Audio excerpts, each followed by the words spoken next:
If you're a business with a strong connection to history, education, travel, or place-based storytelling, and you're looking to reach an audience that values those things, we should talk. You can reach me at john.summers@summersmediaenterprises.com. Now, let's get back to our story.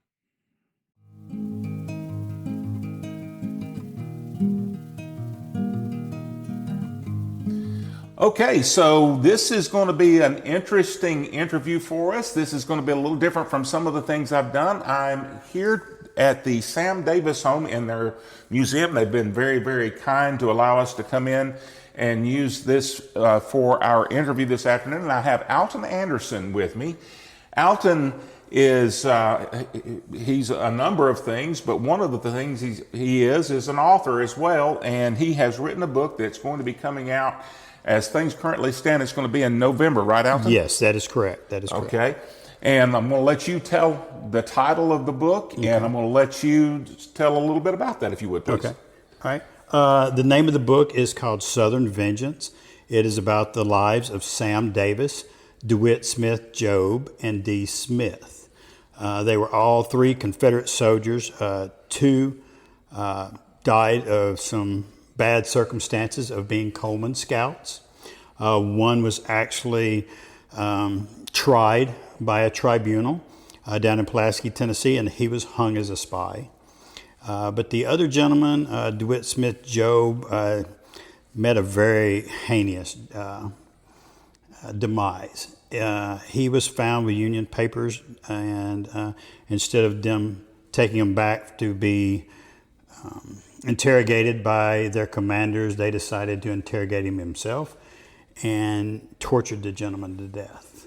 And then a retribution, the other gentleman, Dee Smith, when he found out what had happened to his friend Sam Davis and then what had happened to his favorite cousin, DeWitt Smith Jobe, Dee left the Confederacy and become a rogue guerrilla, so to speak, I guess you would say, because of his tactics that he used at that time. So yeah, it's a very interesting story. It's about honor, about loyalty, about coming of age. I mean, it starts off talking about Sam, Dee, and DeWitt all growing up as young men in Mechanicsville, which is right outside of Smyrna, Tennessee. Between, if you're familiar with the area, Sam Ridley Parkway and Almoville Road was the area that was called Mechanicsville. And of course, Sam was from Smyrna itself. So basically, they knew of each other growing up, and I got enthralled by the story because I grew up across the creek from the Sam Davis home. As a child, 12, 13 years old, I used to play along Stewart's Creek, which fronts the property of Sam Davis home. And was very lucky that playing across the creek banks, I found some old muskrat traps that were purportedly from the Sam Davis family, because that was one of the things that they hunted back then for their pelts. And then I also found some shards of some pottery in one of the fields after it had been frequently just turned over. And so that just really intrigued me about the story of Sam. As I got older, went to Smyrna High School. I had a phenomenal American history teacher. His name was William McPeak. He was very animated as a teacher. So he kept your attention. He didn't drone on and on and on. But the thing that I guess caught my attention and made me listen to what he was saying is that he was deadly accurate with a chalk eraser. So if you weren't paying attention, he would get your attention no matter where he was at in the room. You would have to walk out of his class with chalk on you. So it just really inspired me. He talked about the DeWitt Jobe situation. We talked about Sam Davis, of course, being here from Smyrna in the class. But then when he brought up Jobe, that really intrigued me because, again, Sam Davis come from a very affluent family. They owned a very large plantation here in Smyrna. But DeWitt Smith Jobe, his dad was a very well-known cabinet maker, but of course did not have the same status as the Davis family. but they both ended up becoming Coleman Scouts, which was a very honored position for anybody in the Confederacy because they did not take just anyone into the Coleman Scouts. And then, of course, Dee Smith come from a totally different social economic group. He come from a very poor family. His mother passed away when he was very young. His father was actually the postmaster for Mechanicsville, but he was known as the local drunkard as well. So he was very abusive to Dee, which I believe is what kind of led to the disposition that most of the people that reported on Dee talked about. Hey, he was kind of a mean kid, and he grew up, and so I think that led into the way he went about his retribution for the deaths of Sam Davis and of DeWitt Smith Jobe, which is again is very intriguing because you have 3 different social economic stations in life. Okay. Same 3 people from the same area, but their lives took them in different directions. So let me ask you a question, if I may. Yes. The Coleman Scouts, let's talk about them just a moment if we can. Yes. And if I ask stuff that you're not really, prepared to answer, that's fine. The Coleman Scouts, they were considered by the Union to be spies. But to me, what I understand from their mission, it was what we would consider reconnaissance. Yes. They were mainly reconnaissance. Okay, back during the Civil War, the way they looked at things was this. If you were in uniform, you were being a scout. You were doing reconnaissance. You were doing intel. I see. Okay, but they considered you a spy if you were not in uniform. If you were in mufti, okay. Yes. And so the Coleman Scouts, were they in civilian clothes then? They were not in Normally they did. If they were behind enemy lines, they were usually in civilian clothing. Okay. Now that is one of the things that was kind of the demise of Sam, the reason why they considered him a spy. Okay, he was wearing a Union overcoat that his mother had dyed a grayish brown with walnut hulls. But under it, he had his Confederate uniform on. Okay, so when they captured him and they found him with this overcoat on, it was as he was trying to hide his uniform. So they looked at it as a spy. Had he not been wearing the overcoat, he would have been considered an actual scout. Yes, he would have been considered a scout. They would have just held him as a prisoner of war. Okay. Well, that was the question that I had. I mean, because I look at what they were doing as what I would, from the standpoint of having served in the military, and we would have considered that a reconnaissance mission. Yes. And just basically send out a patrol, do scouting, identify the composition of the forces that you're facing and their deployment, how they are out. You're looking at where the positions are because you're looking at where strength is, where weakness is, that kind of thing. So, from that standpoint, I would have thought, that would have been what would have been normal and expected, and certainly the Union would have been doing the same thing. But and what you said about the uniform, I mean, that's still true even today. So that makes sense then. Now, the Union spy unit was the Secret Service for the United States. So they had already been very well established. So what we had down here in the South, it was kind of ad hoc. It really was. They were just trying to learn how to be subversive. Well, I mean, the fact is the Union, the Confederacy, everything was ad hoc because they seceded and they were still forming a government. They were still forming a military, still organizing and all that. So, yes. Okay.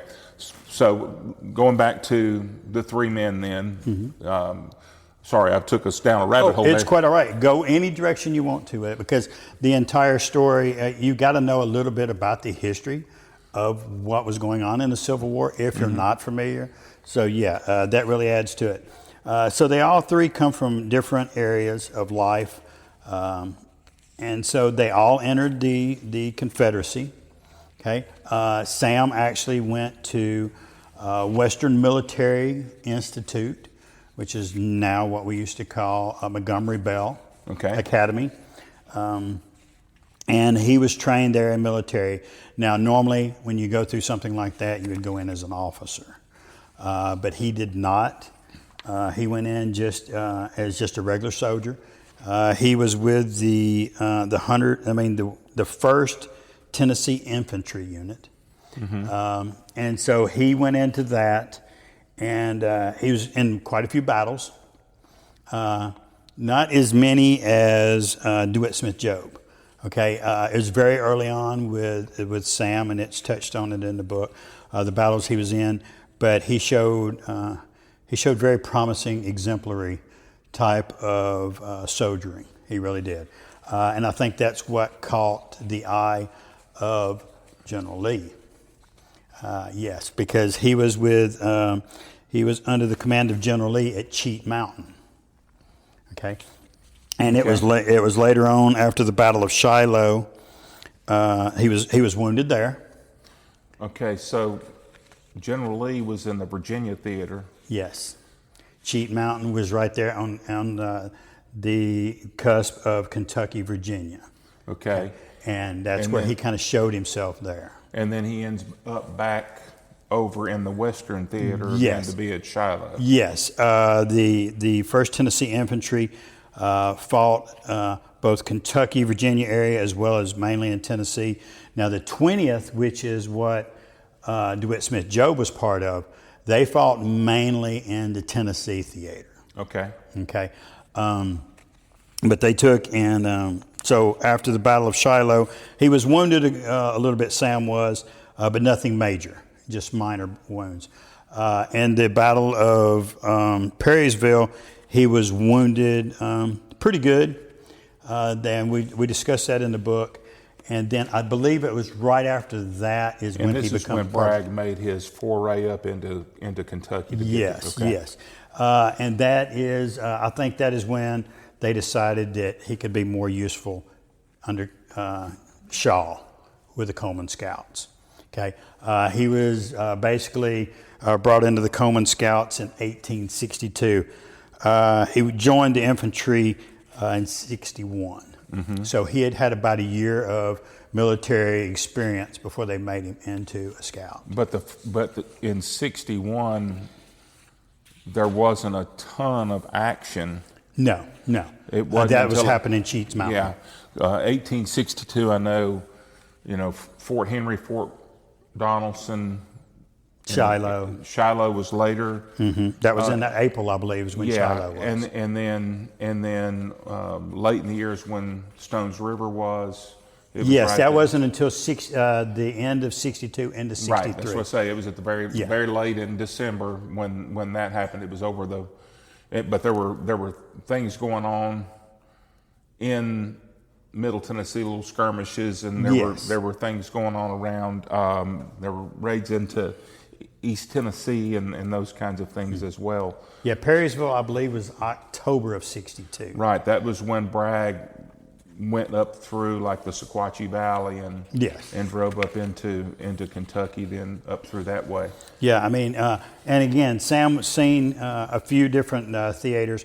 He was actually in Shenandoah as well. He got around. Yeah, he really did. And then, he took and was eventually captured in Minor Hill, which is in Giles County. Mm-hmm. Once they captured him, then they took him to Pulaski to stand trial for being a spy. Mm-hmm. And we discuss, how he was caught, what he was caught with in the book, and then unfortunately his demise in November 27th of 63. Okay. I'm kind of rough on my dates. Okay. So that part of my brain got knocked around with quite a few concussions in my lifetime. So I didn't realize that he died so early in the war. He was actually, that was 63. Yes. Yeah, only midway through the war was where I was going with this. I mean, he was not actually in some of the later things that you think about, like he would have already been gone by the time we're looking at the campaign around Chattanooga and Chickamauga and all that. Yes, so. Yeah. That is, so then that is about the time with Chickamauga and Chattanooga campaign is when Dee Smith, that was when he made his transition from being a Confederate soldier into a rogue, guerrilla type tactics. So then we were discussing Sam DeWitt Smith Jobe. He was with the 20th Tennessee Infantry. He was in a couple of different battles. He was at the Battle of Mill Springs. Mm-hmm. That would have been early January of '62. Okay. And then he was actually captured there. He was wounded and captured. Then he went on to the Battle of Stones River. Then he became a Coleman. So that was in December of '62 into '63, which was kind of a unique battle that they had at that time. Sure, with your travels and hearing about the history and knowing the history, we actually had the Battle of the Bands. Okay. Which, if you're familiar with Murfreesboro, where the country club sits now, right there on Murfreesboro Road, is where the hilltop that they had the Battle of the Bands for. Mm-hmm. And it was just, they were playing their songs. The other band from the other side heard, then they played some songs from their area, and it was just going back and forth. And I believe it kind of helped give the men a little reprieve. It really did. Somewhat reminiscent of what you hear about with the Christmas Eve truce in World War I. Yes, exactly. In some ways, yeah. Yeah.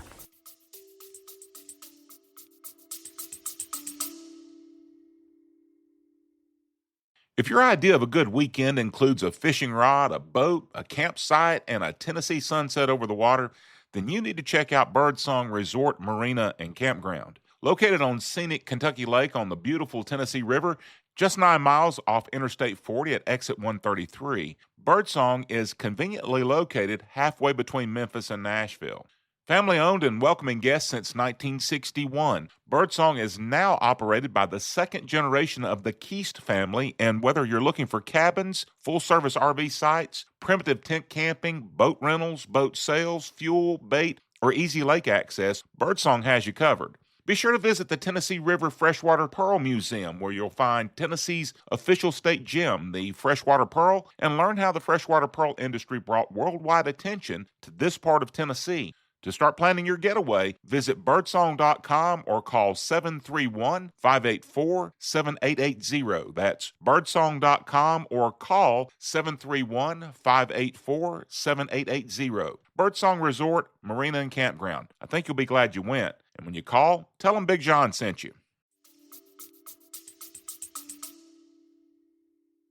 Now, DeWitt Smith Jobe, once he became a Coleman Scout, he mainly traveled through the Triune, Nolensville area, gathering intel about the Union troops. And then again, as we've discussed, he was captured and died of a very heinous death at the hands of the 117th Ohio Regiment. And it covers that. It was actually the way they found out about him was through, from my understanding, and a lot of this is documented. Some of it has been passed down locally. A lot of it has been passed down through generational tales from families. Supposedly what happened in that situation was that Job had a romantic situation with a young lady, and that had been broken off, obviously amicable, because from my understanding, that was the young lady that had told him where to hide, where he was found. And as the story goes, the young lady went home, had actually told DeWitt that, hey, go hide in this location. In the morning, you stop at the house. I'll tell Mom you're coming. She'll make you some breakfast. You can make your way on back to the house, because it was outside the area of the Jobe home place. And so the young lady went back to her home, told the mother and father The father, from my understanding, was very disgruntled with Jobe because he had broke off this romantic situation with his daughter and went and found the 115th. Okay, so and told them where he was actually hiding it. So he was given up by Yes. her father. Yes, yes. So, all right. So now let's talk the retribution part. Yes, yes. That's the best part of the whole story. Now, the book is actually told from Dee Smith, the gentleman that did the retribution. From his perspective. From his perspective, he talks about Sam. He talks about DeWitt Smith Jobe. But the retribution part was this. Now, there's speculation on exactly when he went rogue. Some people say that it was before the death of DeWitt, which would make a lot of sense because he knew Sam and he knew what had happened to Sam. And so when he heard what had happened to DeWitt, then he decided to come back to Murfreesboro to get General Rosecrans, who he thought was responsible for both deaths. En route from Chattanooga, he had run across some Northern troops, and he had a very unique way of dispatching. They said conservatively anywhere from 50 to 60 Union soldiers in this retribution. He would sneak into their campsites, would get the butcher knife from the chuck wagon, and sneak into their campsite and cut their throats. To the point that the Union soldiers thought it was almost like a phantom because they had no idea who it was, how they were getting into the camps, how this was even happening. It got to the point where the Union soldiers were scared to sleep at night, even with sentries on stand. When he finally makes his way back up into this area, a very interesting part. So let me back up just a second. So this book had actually been finished back in 2019. I did 6 years of research on it. We had some things going on in the country that the publisher had decided that it may not be the best time for it to come out because he didn't want some things to overshadow the purpose of the book. And so this had just been shelved. Mm-hmm. And so where me and you and I met, Rutherford County Courthouse, I had taken that position doing security for the county there, and sitting in there talking to people about the history. That's the artifacts are there in the courthouse, and this gentleman come in and asked me if I knew anything about Dee Smith. Okay, at this point I start looking around. I'm like, okay, where's Ashton Crutcher? Where's Alan Fudd? You know, I'm getting punked here or something. You know, and so I was like, I just played kind of dumb, and I'm like, well, I don't know. Tell me a little bit about him. And so he starts telling me about this part of the story that I had no idea about. Okay, and I had done a lot of research, and so he told me the story, and it sounded very viable. And so I started talking to Dr. Lodell, which is the Rutherford County archivist. One day when he come in and we were discussing this, and I mentioned the name of the area that this happened in, which is Windrow, Tennessee, a small community. Mm-hmm. It was a revival community. Mm-hmm. And as I'm talking to Dr. Lodell... On the other side of Christianity. Yes, yes. As I'm talking to Dr. Lodell about this, I mentioned Windrow, and from around behind the big clock that you seen there in the courthouse, I hear this voice say, "What are you talking about, Windrow?" And this young lady's kind of peering around it, and I said, we're talking about the Windrow community, and she lets me know that her maiden name was Windrow, and that she had this booklet that Mr. Baskins had written about the Windrow community. No kidding. And I told her that I was looking for this certain location, and she goes, she says, I've got this little booklet, don't know what it's in it. She said, I've never even read it, even though it's about my own family. And I got onto her about that. I said, you should read this. So she brought it in to me. It was a hand-typed on a mechanical typewriter, and it just had some very coarse, almost like cardboard type backing, front and back, and some very crude binding on it. And as I'm going through this, I found the location that this gentleman was talking about. And so I get with the Rutherford County Historical Society, and we go out there to look for this location because there was a hand-drawn map inside of Windrow. While we're there, The gentleman had told me about this story, was there. We had some other people that showed up. And then there was this group of people that lived in the area that were descendants of some of the people that lived there during the Civil War. And they just inquired what we were doing there. And I explained to them we were looking for an old blacksmith shop. At that point, they started telling me the same exact story about what had happened there. So at that point, I'm like, okay, this is too good to be true. And we did find some signs that there was a blacksmith shop there, which kind of concreted that story. And so at that point, I'm like, okay, there was a reason why it was stopped at that point, because I didn't know the whole story. And what happened at that location just really added even more to the book. It really, really did. And so, with that being said, there was a situation.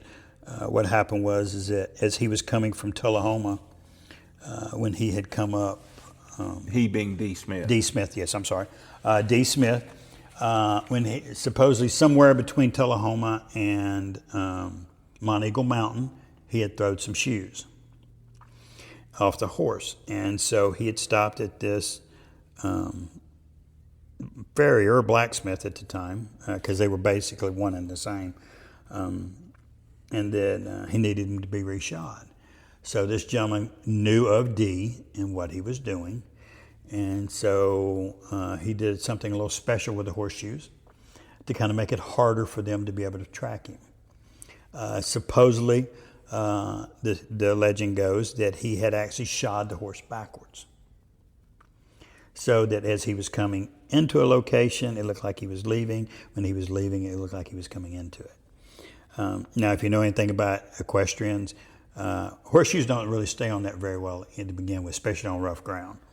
And so during one of his little guerrilla tactics, where once he come back into Murfreesboro, he was doing little guerrilla tactics against small squads of Union soldiers that were patrolling around the Murfreesboro area, Tri-Union area. And he had thrown some shoes. Now, back then, the craftsmen put maker's mark on everything that they did, sort of like what you see on silver and gold nowadays. And so the Union troops had seen one of these shoes come off and had picked it up and started asking around, anybody know who makes this shoe? And finally, they found somebody that told them who it was. Purportedly, they went to Windrow, seen the farrier down at the spring house, and shot him on sight for helping Dee Smith. Now, once Dee got back into Murfreesboro, like I said, he attacks a lot of the Union sympathizers. He was eventually wounded by some Union soldiers while he was doing an attack on some people. He actually burned the doctor's home down, shot the doctor in front of his family. I mean, anybody that had anything to do with the Union. Because at that time, Murfreesboro was a very weird little town. It had sympathizers for both the South and the North. And so it was a very tumultuous area as far as people getting along, not knowing who's your friend, who's not your friend. Well, Shelbyville is not that far away. It was known as Little Boston. Yes. It was. I mean, it was very much a hotbed of Union sympathy. Yes.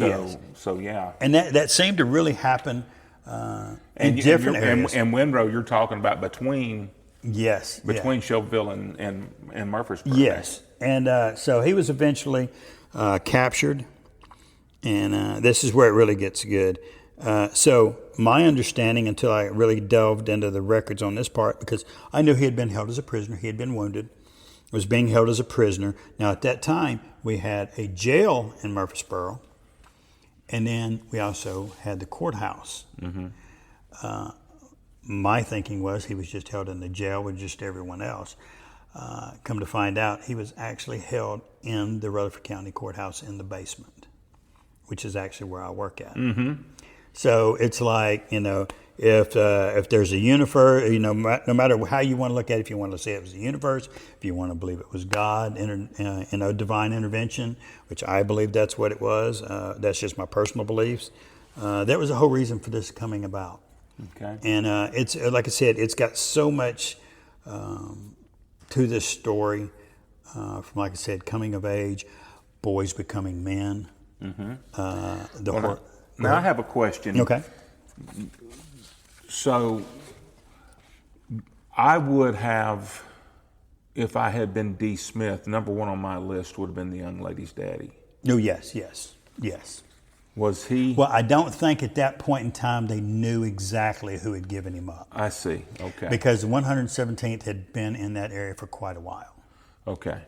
And so I don't think that was really found out until after the fact. And when they found Dee Jobe on Knowlesville Road, since you're familiar with there, they found him actually between the Cottage Grove Triune area on the road. The young lady actually was the one that found him and realized who it was, and son was beating down, and she actually took her handkerchief and placed over his face. And she's the one that got word back to the Jobe family of what had happened. So, yeah, I mean, it's, so it makes you wonder what the young lady thought after this, because she had to know who had turned him in. Because if you've ever grown up around a farm, you can't sneak into a cornfield. I don't care who you are. You're going to make some noise. And so he had actually been hiding in the cornfield.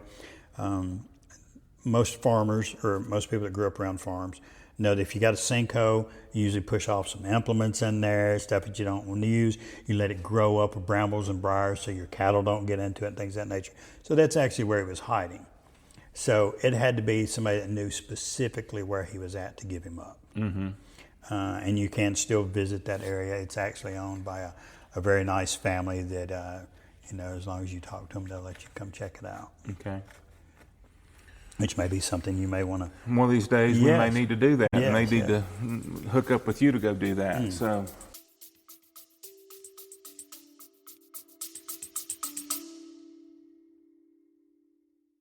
If you enjoy the stories we tell each week and would like to show your support, I'd like to invite you to check out the Summers Media Enterprises merchandise store. You'll find shirts, hats, mugs, stickers, and other items featuring both the Tennessee History Nerd and Dauphin Island Diaries. This month's featured item is one of my personal favorites, our I Break for Historical Markers bumper stickers. Whether you're the kind of person who can't drive past a historical marker without pulling over, or you simply appreciate a good piece of history, it's a fun way to let everyone know you're always on the lookout for the next great story. To browse the entire collection, just visit the link in the show notes or visit the Summers Media Enterprises website. Every purchase helps to support the work that goes into researching, producing, and sharing these stories each week. Thanks for listening. Thanks for supporting our podcasts. And now let's get back into the story.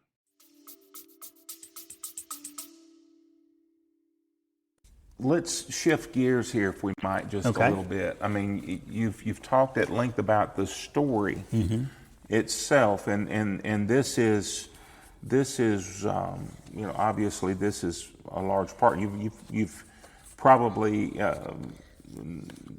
at a high level pretty well covered your book here. Yes. Well, it's just so inspiring to me what these men went into.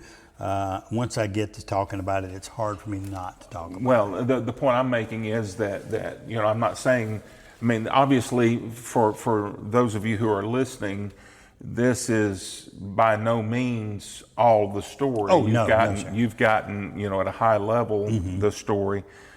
But Al, what I'd like for you to do is tell me about how you researched this and what you did to get to where you had the story and who you worked with and all of that. Okay. So what happened is, I was talking about earlier, my high school teacher had brought up the DeWitt Smith Jobe. And he had told us a story about DeWitt Smith Jobe, and had actually told us that years prior that him and a friend of his had went up to the Jobe Cemetery, had found DeWitt Smith Jobe's headstone, which had fallen over, and they had taken it from the location because it had gotten very worn. So they was going to do some what they used to call rubbings, because back then they didn't have the chemicals where you could put on it and pull it up. They really couldn't get much, so they put it back up there. And that always intrigued me because it was, the way it had all went down. And so years later, a good friend of mine, state representative for Tennessee, Mike Sparks, and I were talking about it one day. And so he asked me if I remembered that. And I was like, yeah. And he goes, I'd really like to know where the Jobe Cemetery is at. And so I said, well, me and you have a classmate that actually grew up right beside the property. I'm sure she can tell us where it's at. So a good friend of ours, a classmate from junior high on up, Valerie Tomlin, we contacted her. She goes, yeah, we used to play up there as kids all the time. So we went up there and we checked out the Jobe Cemetery, which we have just recently restored. Me and the Rutherford County Historical Society and a group of volunteers went up there, marked out the cemetery, found some what we believe were other unmarked graves up there. Because back then, a lot of people didn't have headstones. They just put marker rocks, filled rocks there on each, and you could see the indentions. So we had the state archaeologists come up there. Or in some cases, it would be a wooden cross or something like that, which would Right. eventually rot and be Right. gone. Exactly. Now, there was an old cedar rail fence that had been placed around it, and the only thing that's still there other than the headstones was an old iron gate.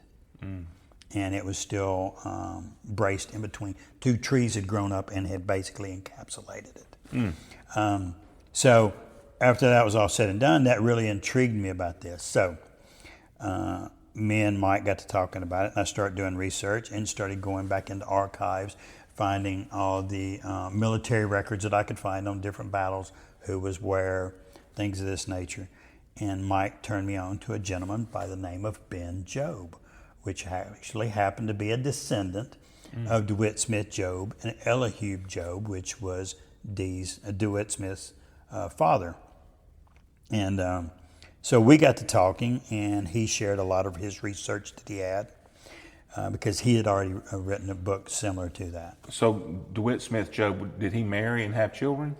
DeWitt Smith Jobe, no, he did not. Okay, so he wasn't a descendant Yes. of Jobe, Yeah. of DeWitt, but he Yes. was but would have been of Yes, I believe he Another was a branch. descendant of DeWitt's brother DeWitt's sister. or sister. Okay. Okay. And it talks about the family structure. Elihu, DeWitt, his brother, his sister. And so And his name was, his name was Ben Jobe. well, he would have had to have been from the brother, would he not, to carry the name? Yes, yeah, you're correct. I'm trying to remember exactly how it Okay. was, because I remember that there was a younger sister, and when you said that, I was like, yeah, there was a sister. So we got all this done, and Ben told me that, and I said, well, how did you get a lot of this? He says, well, to be honest with you, he says, I started researching and found the descendants of Elihu Jobe's slaves, which were Frank and Scott. Frank is actually the one that Elihu had sent back to pick up DeWitt Smith Jobe's body from down in Knoxville.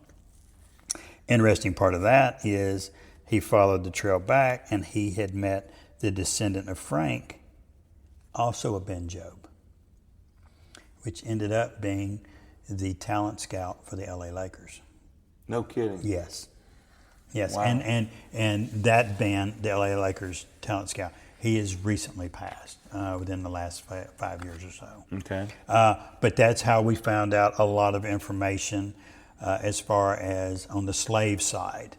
They had talked about how, and this is one of the things that were kind of controversial, that the publisher didn't think would go over at that time really well, is that the Jobe slave side had been passed down how well Elihu had treated the slaves. That Elihu had actually taught Frank how to do carpentry work because he was a cabinet maker, and then that DeWitt had actually taught Frank how to write. Now, both of those were highly illegal back then. You weren't supposed to teach them, slaves how to do crafts. They could do, they could do field work, they could do farm work, but as far as a craft, that was not to be heard of. And And certainly not to read and write.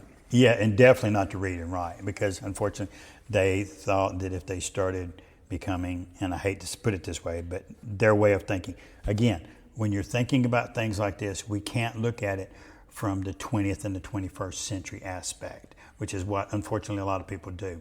We have to think on the 19th century aspect and the way things were structured and how people thought back then. They did not want them to become intelligent. They did not want them to know how to read and write, because then they would understand a lot more than they would want them to, which was very, very unfortunate. And I know I fairly recently heard with regard, similar thing had happened with Frederick Douglass. Yes, yes. And he had, until he was able to gain his freedom, he had resented learning to read and write, because it was like, okay, so I've been given this gift that I can't even use, and now I've learned to think critically, and it just makes me even more miserable than if I'd never known this at all. Right, right. And of course, what's he saying? Ignorance is bliss. Right, right. And unfortunately, that's the way he was kind of looking at it. I felt like I would have been better off if I'd not known the things that I know now. And it's a shame that sometimes reality does sort of smack us in the face like that. Well, and I mean, certainly, today we can look back at that time and recognize that, well, certainly what a blight on our nation's history slavery was. Yes. And we can, there are a number of things that we can look at from, I'll say, from the time of our nation's inception to the Civil War. I mean, or actually even into the 1880s, when you see, how things went with the Native Americans as well. I mean, the Trail of Tears certainly was a horrible time as well. I mean, it was just basically there was a lot of white supremacism. Yes. Whether they were looking at the Native Americans and being superior to them, whether it was looking at the African, descendants and trying to make themselves superior to them. Well, and indentured servants were basically slaves. Yes, they were. And they were slaves, Yes. except that there was a term on it. yes, yes. But there was. I'm trying to think of exactly who it was, but this gentleman was a slave, and he's like, how long have you been working for this guy? And I forget what it was. It was like 14 years or something like that. And he goes, well, that should have only been for 7 years. And the gentleman didn't understand that. Right. And he says, you should have already been freed by now. Because he was looking at it, like we're talking about, from his perspective. He didn't see him as a slave. He seen him as an indentured servant. So he had done his due diligence to get his freedom. Right. And the owner had just continued to use him as a slave. The Davis family, once the Emancipation Proclamation come through, Frank actually left the Davis farm or plantation and had eventually come back because they treated him so well, and this is what he knew as home. And from my understanding, the Davis family treated him very, very well, even as a slave, and then once he come back as a free man. Which is very interesting because, don't get me wrong, you really wouldn't want to. And let me see how I want to phrase this. I'm not saying that they were all treated well, and I'm not saying they were all treated bad, because to get a good worker, you kind of need to treat them nicely. Well, you have one of two options. You either treat them very well, or you treat them brutally. Yes, it's either carrot or stick. Yes, yes, and in my way of thinking, I would hope that a majority would be with the carrot. Because I think of how I would do things. But I know that there was some that, didn't Let me play devil's advocate yes, here now. Yes, sir, please. Of course, it wouldn't have been called this then. It wasn't something that was understood then, but Stockholm Syndrome. Yes. Yes, I understand exactly what you're talking about. How much of it was that, and it's all I know. It's And that could have been the situation with Yeah. Frank and the Davis family, you Yeah. know. And that could very well be, because if that's the only life you know, and then all of a sudden that's gone, well, everybody wants to be in familiar surroundings, whether they be good or bad. Just to the have, devil you don't, the devil you do know versus the devil you don't, just to have that sense of security and continuity and Yes, familiarity. yes. Like again, it's hard for us to say really what was going on back then, because we're looking through it from a different side. We're looking through a different shade of glasses, so to speak. They talk about seeing things from rose-colored glasses. Well, how are we really looking at that? Because we've never had to deal with that. Right. And okay, so we've talked about the actual story itself. We've talked about your research. Now let's talk about where we go from here. I know you've got some things happening later in the year. Yes. So the book will be coming out in November. And again, a lot of things I do, there's no rhyme or reason. But with my work schedule and my career, November just seemed the best time to do it, because that's when I free up a lot of time. And it just so happens that the first weekend that I'm going to have available will be the week before the anniversary of Sam Davis being hung. And I had kind of picked that because that was a very familiar date with me. For some reason, I just had a sense of being with that. And so then I think it would be a great tribute to everyone involved to do that, because here at the Davis home, they do have a little event, the memorial event that they do for Sam's death. And so that will be coming out in November, and it will be on all formats. I'm a hardback kind of guy. So when you say all formats, I know 3 of them. Yes. So you're talking like electronic, paperback, and hardback. Yes. And we've got Audio is the other one? Yes. Okay. I'm trying to figure out how to do the audio, because I'm not really sure on that, because as you've seen at the courthouse, I do a lot of talking to people about the artifacts there, and people have brought that up to me that maybe I should do something like that for all the different displays there in the courthouse. And I've kind of touched on that with the archivist, and we're kind of throwing that around. But I don't think I speak eloquently enough to do something like that, even though I definitely have the Southern drawl and the accent. It's I will say this, if it's scripted, which of course, if you're talking about a book, it is, then it's about the voice. Yes. And you've got a good voice for it. No, well, thank you. I definitely have the face for radio. I tell people the same thing. I've used that all the time. I've used it even yesterday. And it's very interesting that you're asking about the different formats, because I've spoke to the Rotary Club about this, and there were some very influential people, a lot of educators. Actually, one was one of the past deans for MTSU. And another career that I had was I used to restore cars. So again, I've always been into history, some type of keeping history alive. I did custom cars, but I also did restorations. That was my favorite. And so I used to provide a lot of cars for music videos and films out of the cars that I would build and things. And so I had been in contact with one of the groups that did some videos, and at that time I had brought that up to them, and I gave them some excerpts from the book, and they had discussed it, if it ever does come out, to possibly see about transferring it into a screenplay. And the people at the Rotary Club never said anything to them about that. They approached me about that. Because I really went a little bit more in depth on the story with them, and they're like, look, this definitely has the makings of a screenplay. Because like I said, it covers everything.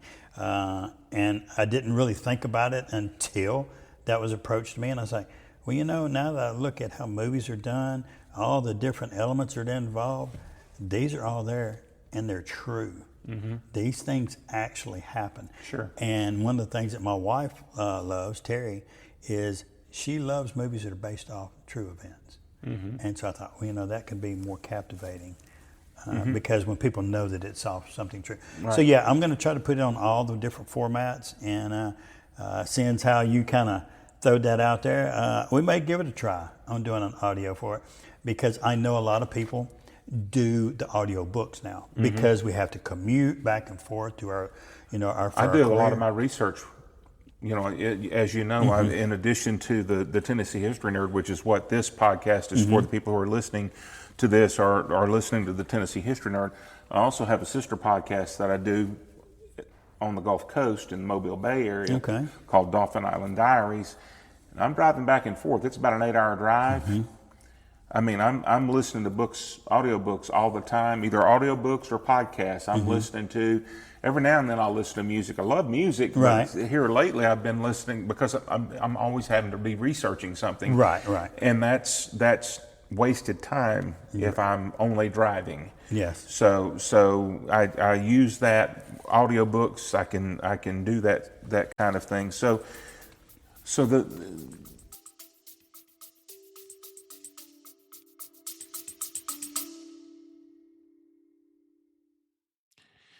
if you enjoy the way we tell stories here on the Tennessee History Nerd, there's another show you might want to check out, Dolphin Island Diaries. Same approach, different setting. Stories from the Gulf Coast, rooted in place and built from the sources up. You can find it wherever you're listening right now. And now, back to our story.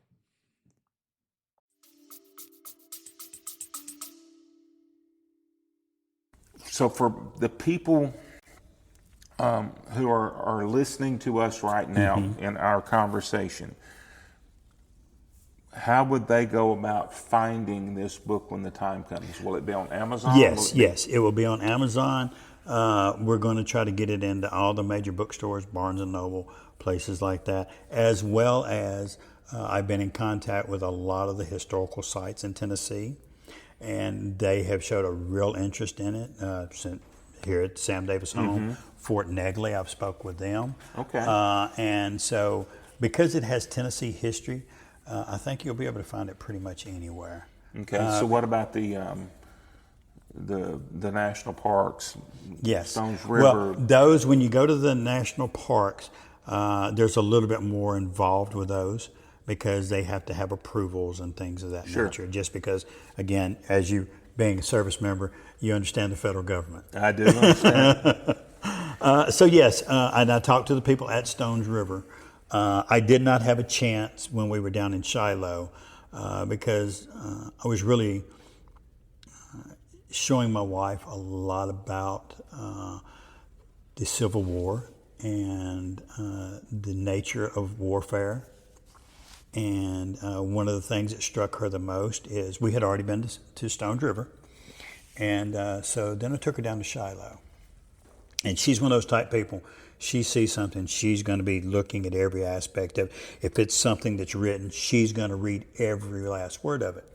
And so while we're at Shiloh, I read a little bit faster and I take in things a lot quicker just because my nature of observation is really acute. And so when she's walking around through the cemetery at Shiloh, and she walks back up there and she goes, I got a question for you. And I'm like, yeah, what is it, baby? She goes, just like Stones River, all these headstones, they're Union troops. Where are the Confederate buried? And I said, well, sweetheart, it's a driving course. I said, when we get around to that part, I'll show you. And so we drive around, we're looking at all the different locations and everything, and finally we pull up to this one location. And I said, now you were asking about the Confederate soldiers. I said, this is where they're buried at. And she's looking around everywhere, and she goes, "Where?" I said, "You see that big mound right there with the concrete slab on top of it?" She goes, "Yeah." I said, "That's where they're all buried." She goes, "Who's buried there?" I said, "All of them." And she got misty-eyed. Mm-hmm. And she goes, "Why?" She says, "The rest of them were buried with honor." I said, "Because they were considered traitors to the United States at that time." Yep. And so, I think that's something that more people need to understand. Well, it's interesting you say that. I have posted videos from Confederate Circle at Evergreen, from the Confederate Cemetery at Beech Grove, and there are some really, really, really ugly comments that come in about, they were traitors, they should have been left to rot, that kind of thing. It's, I've had people, especially I'll see people posting from some of the northern states that will post along those lines, but it's not just there. There are Tennessee and southern states that I see it sometimes as well, that I don't, people nowadays, the events that are happening right now, they can see those things with nuance. They cannot see historical events with nuance for some reason. Right. And understand, well, on one hand, they were traitors after one fashion, in another they were patriots. Yes. And it's all a matter of perspective, and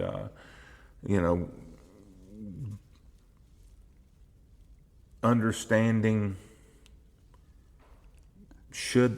people don't think about what the term state means, that it means province now, but we were supposed to be individuals. Each state was supposed to be an individual. In the beginning, it was an independent nation, a sovereign nation. That was the whole point. But to be frank, I to some degree blame the founding fathers for the ambiguity, because there's a lot of ambiguity in the Constitution. Yes, and we're dealing with some of that right now. And we are, but some of it was settled with the Civil War. Might makes right. Right. Well, and the Civil War, a lot of people have a misunderstanding that the Civil War was only about slaves. And it really wasn't just about slavery. It wasn't just about slaves. Yes, but slavery was part of it. It was definitely, I would say it was the primary thing. Yes, that. But a lot of people don't understand also that after the Emancipation Proclamation, there were still slaves in the North. Well, but not as abundant as they were here, and they were given a lot more freedoms.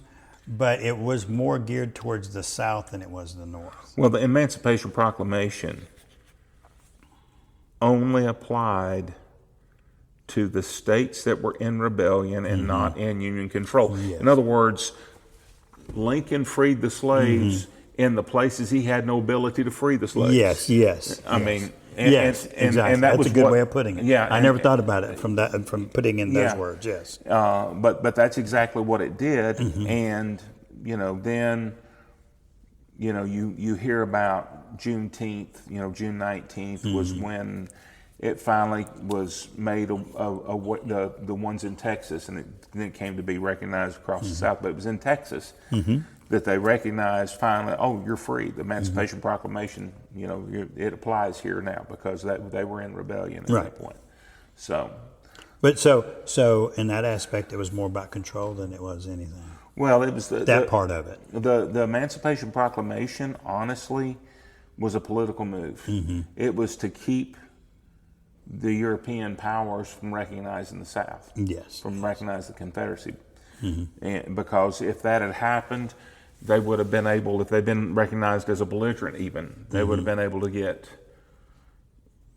aid that they couldn't get otherwise. And the Agent of Warhorse Winfield Scott, he was the one who had come up with the idea of the Anaconda Plan, and it worked. Yes. It worked. We were talking about DeWitt Smith Jobe. In a roundabout way, I am related to a Jobe descendant, which would have been John Moore. And he had done a lot of research, which I had no idea about until we started talking about this book. His son is actually my brother-in-law. Our wives are sisters. And I believe I've met him. yeah, John, great man. Yeah. So after all this is said and done, and we're up there at the cemetery one day, Mark, his son, goes, "Hey, I want to show you something." And I don't know if you've seen it, but he's got a stack of papers like this on nothing but D. Jobe. And so Dee Smith? Yes. And so I told him, I said, well, let's get this one off the ground. And I say we may go back and revisit everything about D. Jobe, because I know that there's probably stuff in there that I have no idea. Oh, you're talking about DeWitt Smith Jobe. DeWitt Smith Jobe. Okay. Yes. Okay.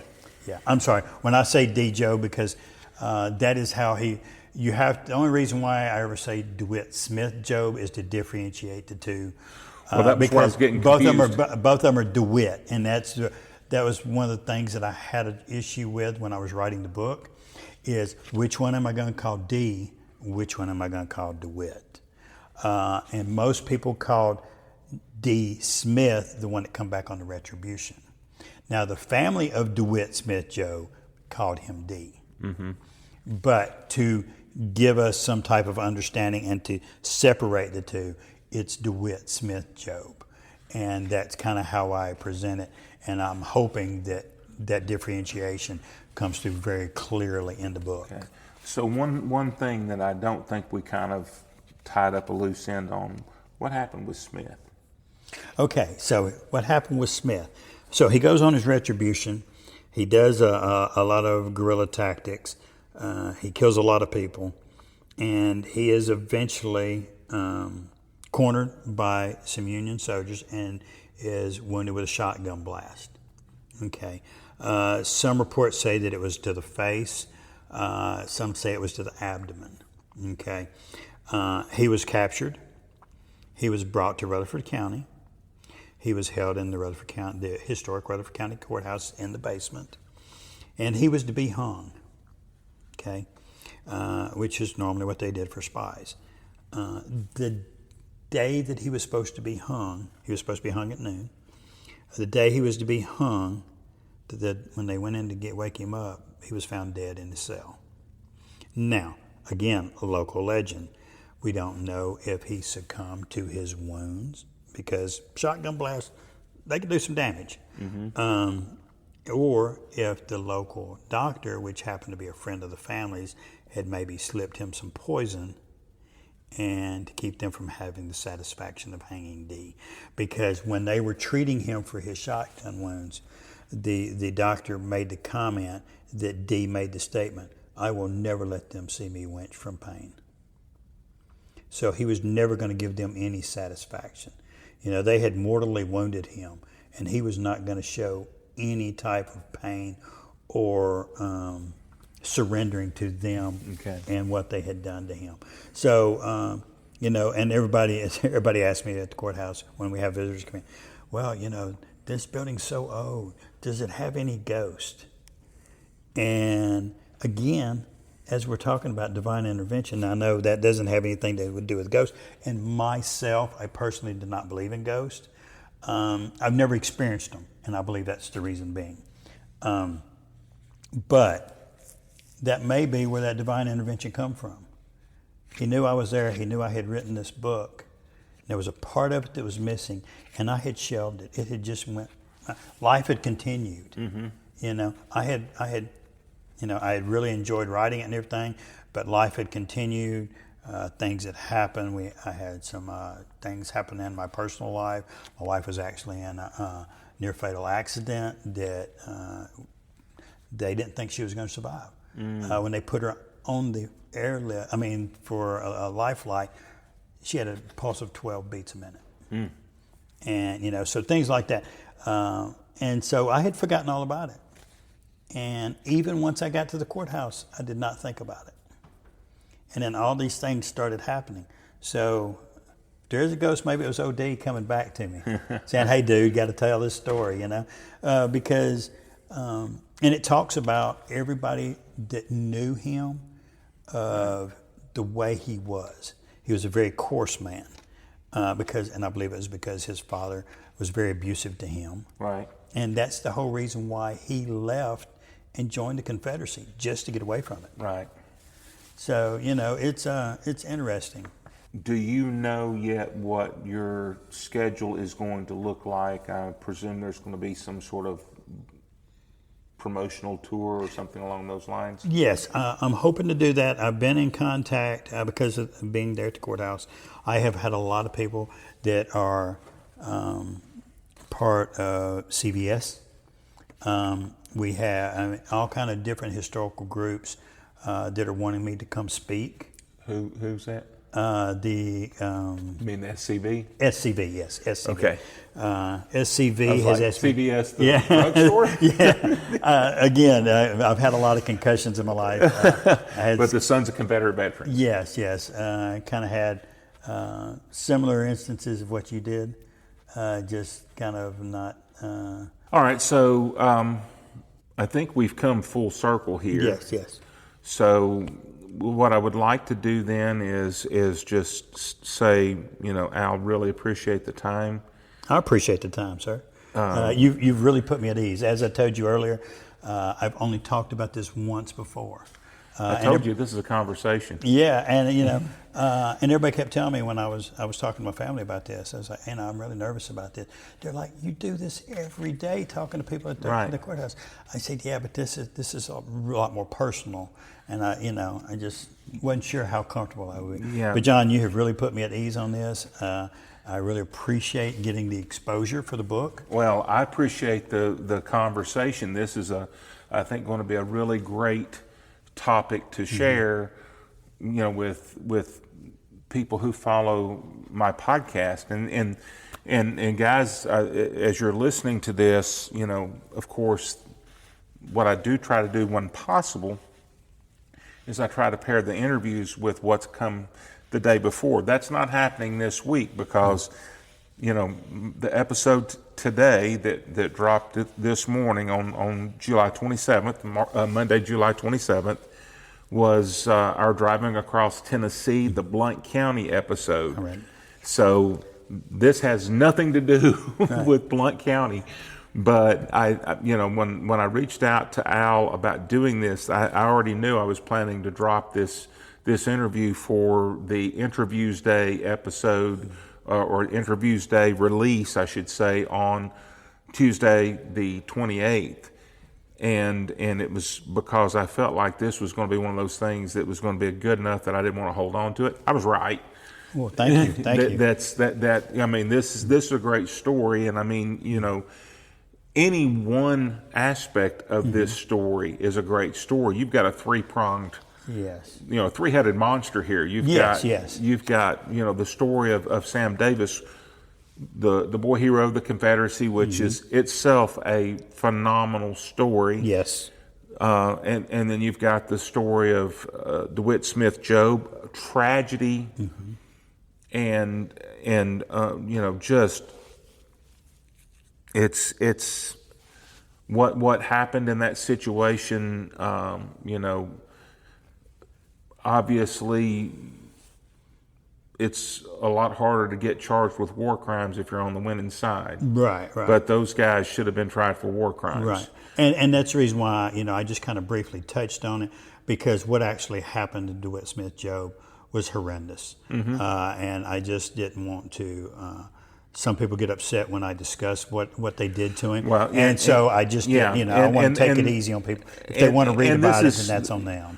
To be completely fair, I mean, I'm try to be historically accurate and complete, but at the same time, I appreciate your restraint, because there may be children listening, and this is going to be one of those things. I don't want to have a disclaimer. Right. We're going to be talking about graphic violence.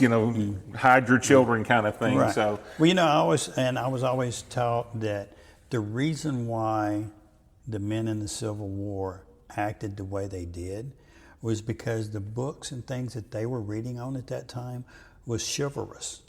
They were reading about the castles and things of medieval time, and they brought that into their Walter lifestyle. Scott, Ivanhoe. Yes, yes, and so I try to be that way, with everything that I do, because that's the way we should be. We should be respectful of other people, but also not too worried about having to tell the truth, because sometimes the truth is good and sometimes it's bad. Well, in this case, I'll say, I feel confident that you do tell the story graphically Yes, in the it book. is very graphically. So for those of you who are interested, as you're listening to our conversation here, and I'm talking to Alton Anderson, and again, the name of the book is Southern Vengeance. Southern Vengeance, and it's about the story of Sam Davis and DeWitt Smith Jobe and Dee Smith. Dee Smith, yes. And the things that happened there. There's going to be some very, very graphic violence in the book. It's war. Yes. To quote Nathan Bedford Forrest, war means fight, and fight means killing. Yes, yes. And so that's certainly true in this situation, but it was very unrestrained in some. It was unrestrained with Job's death, and then it was unrestrained with the retribution as well. And it was pertinent that be in there, because then you understand why Dee Smith did the things that he did. Correct. So this will be coming out on We're looking at a release date of November the 21st. November 21st. So it'll be available on Amazon. It'll be available in local bookstores in the Middle Tennessee area, Barnes and Noble, and probably some independents and those kind of things around historical sites around Middle Tennessee. Okay, so Al, thank you so much, Thank you very sir. much for sharing the story, sharing how you put all this together. It was I'll say it was providential meeting you at the courthouse that day. I'm looking forward to coming back again and getting to actually really, I'll say, slowly digest that. It was almost like drinking from a fire hose the day that I was there with you. We went through it pretty quickly. I'd love to be able to come back through and savor it as I go through. Yes, because there's a lot of history in that old building. And we didn't even make it down to the basement. No. And that's something that I think you would be intrigued in. We can take you into an area that nobody else goes into. That'd be fabulous. That'd be fabulous. So anyway, thank you so very much. Really appreciate you sharing this story. And for those of you who are still with us at this point, really appreciate you hanging out with us. And we've been talking to Alton Anderson. Southern Vengeance is the name of the book, the story of Sam Davis, DeWitt Smith Jobe, and Dee Smith. And it will be available on November 21st of this year, 2026, wherever you buy your books. And I will be getting my copy because I'll be expecting to get it autographed, and so I'm gonna get a hard copy. A lot of times I'm getting for things like this, I'm getting it on a electronic, like Kindle version, because I can easily copy it and use it for research that way. But I'm gonna want. I'll make sure you John get Hancock. one. I appreciate that, and thank you so much. Thank you, sir. And thank you all for listening, and hope that you have a great rest of your day, and appreciate you listening. Take care.